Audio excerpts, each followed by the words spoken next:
Alright, welcome back to a new entry in my series of Grandmaster Guides. These will be guides showcasing the very best high-level PvM strategies to achieve kill times that are close enough and sometimes even competitive with their respective world records. Today, I'm going to showcase how to consistently get sub 14 minute hard mode Inferno completions.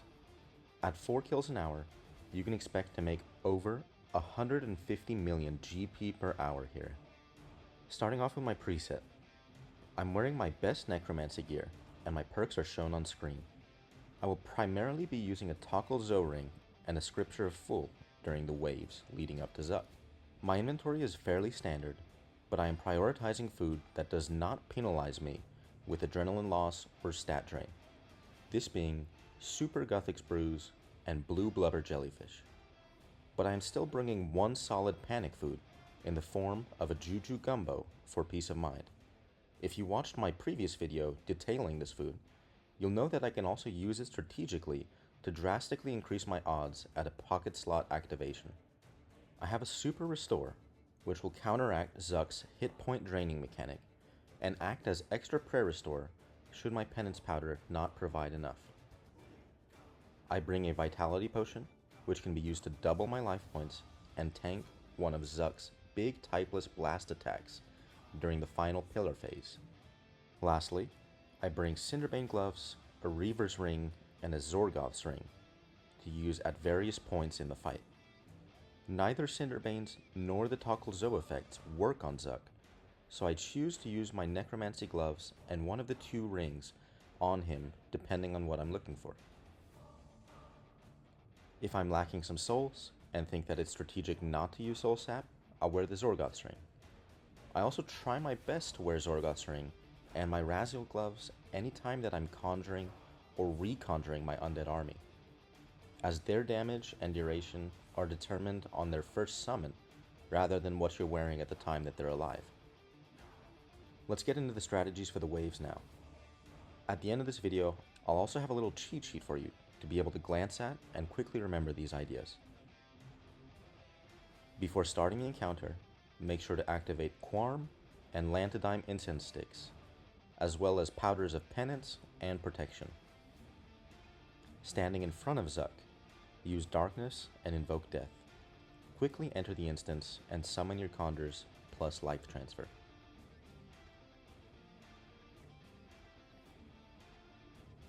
Wave 1. Do 2 abilities before moving into a Living Death and A-Pot rotation. I like to do Touch of Death and a Soul Sap or an auto attack before doing a Living Death and building Adrenaline. Target the northmost blob and use Death Skulls. Then use Threads of Fate and target the bats. Use Finger of Death. This should clear the wave, but some auto attacks while still under the effects of threads can be used to clear any stragglers. Wave 2. Before Wave 2 starts, during the transition delay is a perfect time to use Invoke Death. Be sure to use this before any wave if you have extra time.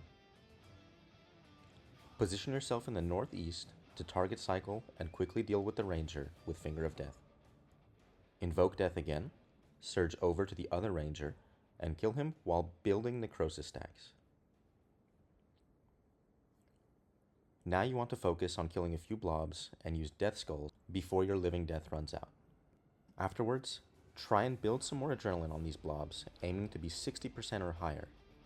Walk south and scythe the Malier, then invoke Death and walk under him to get a better angle on the bats and any straggling blobs. Here you can use a second and a third scythe if necessary. Life transfer and invoke Death during the wave transition.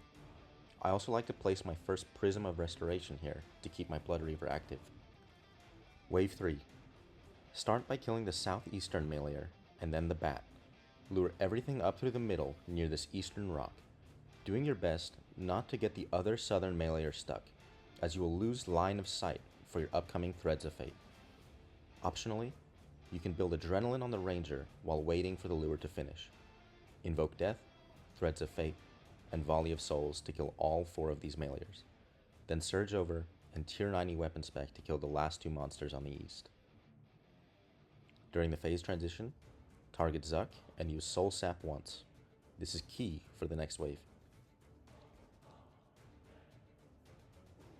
Wave 4. This strategy will apply to all 3 of the igneous waves and all 3 of the Zuk damage checks, so listen closely. In an ideal world, you'll have Invoke Death for all 3 monsters, and you'll be able to kill all 3 of them in 3 global cooldowns. Now, this isn't always the case. Sometimes it takes a 4th ability to guarantee that they'll die. But ideally, you'll Soul Strike the meleeer to stun him, then use Bloat and either a Touch of Death or Command Skeleton. Invoke Death and Bloat the Ranger, followed by an Auto and a Finger of Death or a Command Skeleton. Invoke Death and Bloat the Major, followed by basic abilities to build Adrenaline. Split Soul once you're happy with your Adrenaline, and if you're brave, you can take advantage of Split Soul on the Major. You're mostly using it preemptively for Zuk, but it can also help you speed up killing this Major. While surging and hitting the action button to lower Zuk's guard, command your skeleton. On Zuk, some improvisation will be required, but the aim is for you to use Death Skulls, Bloat, Volley of Souls, and a Finger of Death, if your necrosis stacks and adrenaline allow for it. After phasing, always be sure to use a Storm Shard, which will come into play at the end of the fight. Wave 5. First challenge. Invoke Death, Threads of Fate, Soul Sap. Turn around and use Volley on these back 2. Then finish the last 2 with a Touch of Death.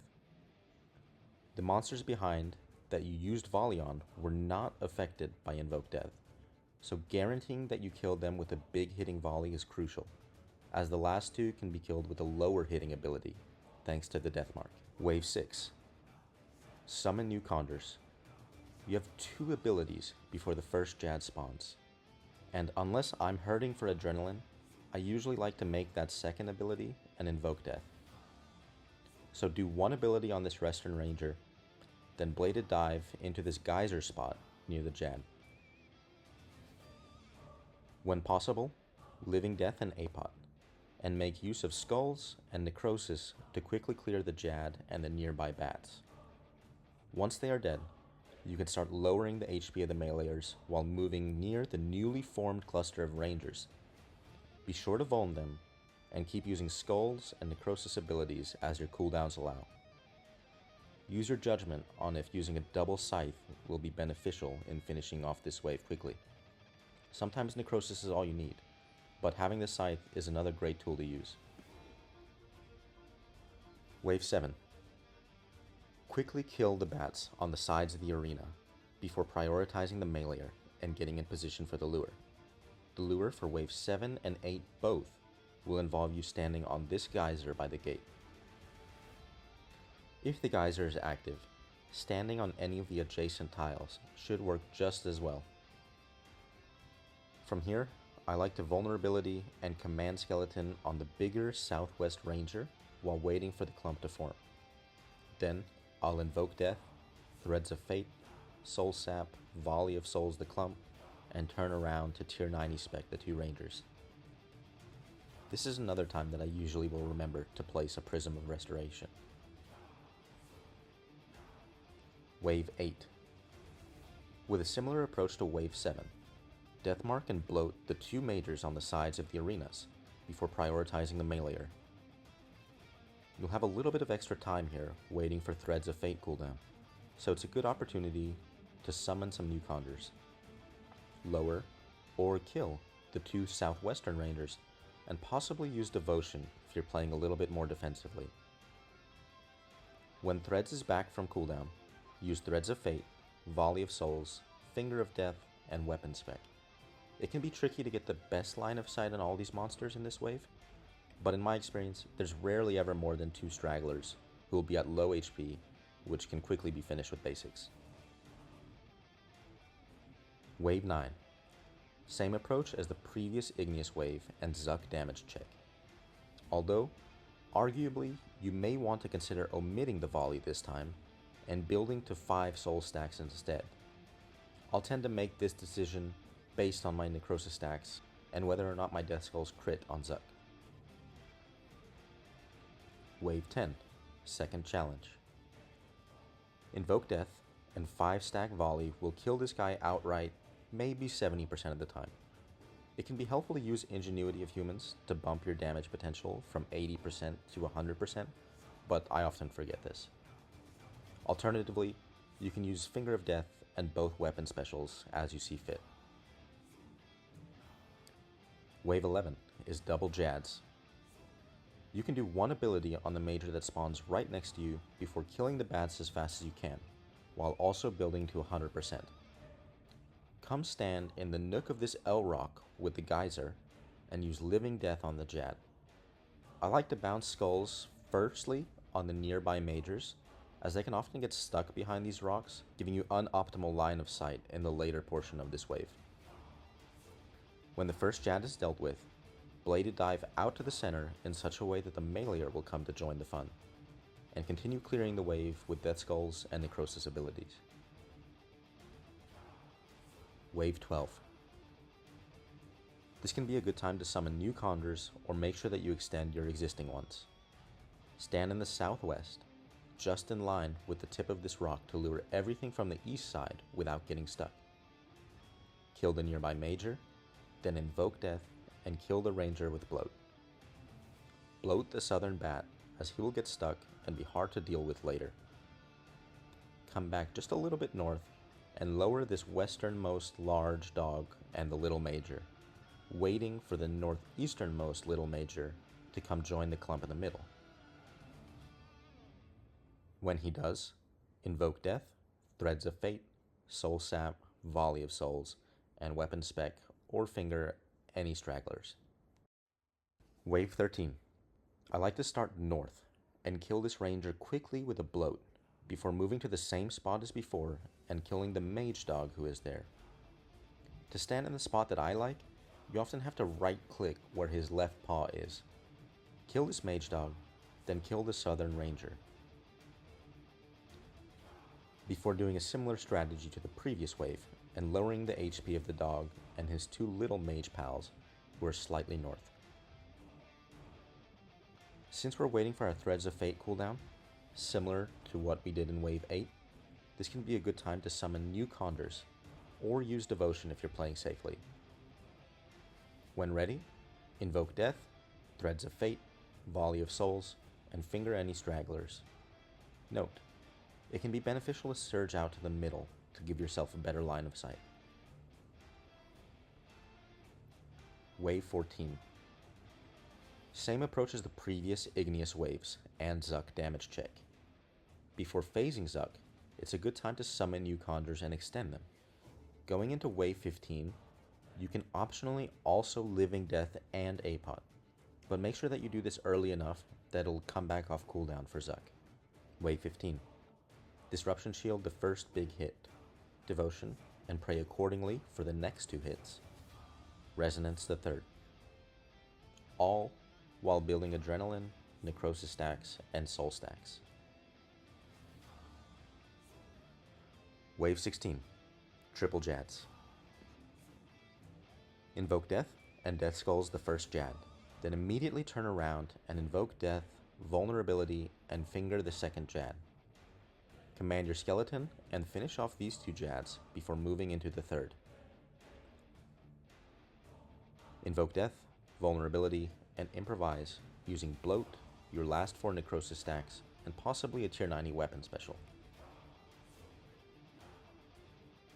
Build as much soul as possible, and when the wave is finished, you can throw a Storm Shard onto Zuk and grab an extra soul off of him if necessary. Now is the best time to split soul and invoke Death, as you want it to come back off cooldown early enough in the Zuk fight, but you also want to use it now to speed up Harakin. Improvise using your Death Skulls, Bloat, 5-stack Volley, tier 95 weapon special attack, and your Necrosis plus supercharged autos.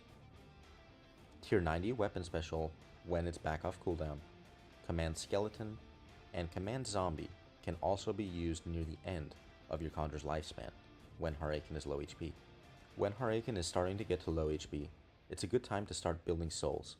and optionally, you can wear Zorgoth's ring in the hopes to help you build them quicker. Typically, I find that Haraken can be killed in about 35 to 40 seconds doing this strategy. During Haraken's death animation, summon new Condors, build any extra stacks and adrenaline you need on Zuk, use Smoke Cloud and a Storm Shard. And if you're confident in the timing, you can bloat and still have time to build back up and command Skeleton right before the actual fight starts. Wave 18, Zuk. Essentially, you just want to do your best living death rotation and activate Split Soul after the first Finger of Death. Your living death should end around the time that he says die, and he throws his typeless attack at you that you're going to block with Disruption Shield. At this point, you have time for 5 more abilities before Pizza Phase. Try to get off both your weapon special attacks and any other necrosis or high damaging abilities that you can. My ideal HP before going into Pizza Phase is anything under 500,000. This is going to make 2 cycling a breeze. In some very bad edge case scenarios, I've only gotten him to like 550k HP, but still managed to 2 cycle consistently. Now if you're watching this Grandmaster Guide, I'm sure that you know how to handle the Pizza Phase. But the tips that I'll share with you here are to summon new Condors after the second Igneous creature, build back up to 5 Soul stacks and 12 Necrosis stacks, throw on 2 more Storm Shards, and reapply Smoke Cloud.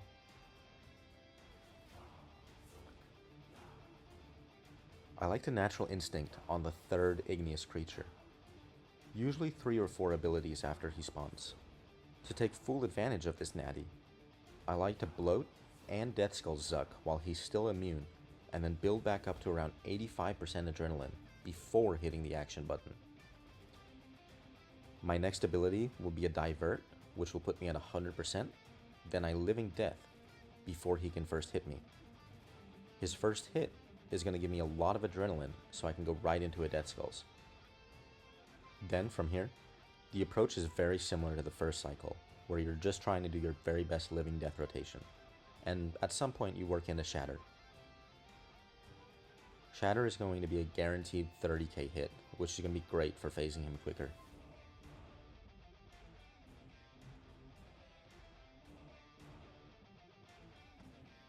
Conduit Phase. Now for the Conduit Phase, extend your Condors and Super Restore if you need. Deathmark all 5 times, and be aware of any unintentional, bugged, double Deathmark procs. You'll notice the boss's HP bar drops by 40,000 instead of 20,000 anytime that this happens. And instead of doing 1 big typeless attack, he'll do 2 big typeless blast attacks at once. To deal with this, simply double up on whatever your defensive option was. For example, if you're going to reflect one of the typeless blasts, now you're going to have to reflect and Vitality Potion. Or maybe you Resonance and Disruption Shield. This is a bit of an annoying bug that can definitely be fatal sometimes. And while it does speed up your time by about 10 seconds for every time that it happens, it's not really in the spirit of being a Grandmaster to celebrate when this happens. It's important to know how to deal with it, but let's also aim to learn consistent strategies for when this eventually gets patched out. As mentioned before, Deathmark and Bloat every Conduit. I think that 5 abilities each time is the maximum amount of time that you'd want to spend killing each Conduit. So use your judgment in using the best ones available. An example rotation for the 5 Conduits might look something like this cheat sheet. That's the Grandmaster's Guide on how to consistently and comfortably get sub 14 minute hard mode Inferno clears. If you enjoyed this guide, I would appreciate your feedback and support with a like and comment. Also consider sharing this with a friend. I'd love to hit 1,000 subscribers by the end of summer. Thanks for watching, and see you next time.